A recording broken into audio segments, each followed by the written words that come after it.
Okay, so we have 6 to the power of 6 plus 6 to the power of 6,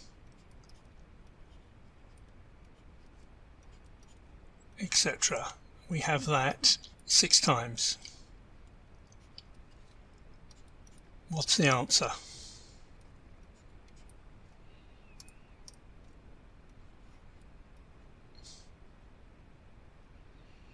Okay, what do you think? Well, this is quite straightforward, because all we're going to do is factorise this. And we're going to do that by pulling out 6 to the power of 6.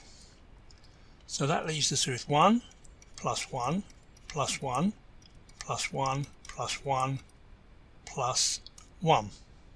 Can you see why that works? Because if we multiply 6 to the power of 6 by 1, we get 6 to the power of 6. And then we do the same here, 6 to the power of 6. And we can do the same all the way along the line. So expanding this out gives us the above. Having done this, we can now evaluate what's in the bracket. Well, we have 6 ones, so that equals 6. And that is multiplied by 6 to the power of 6.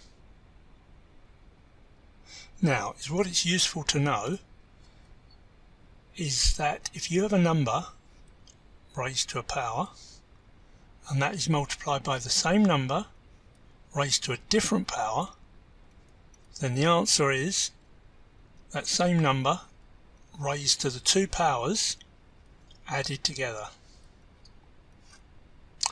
So we could call this 6 to the power of 1.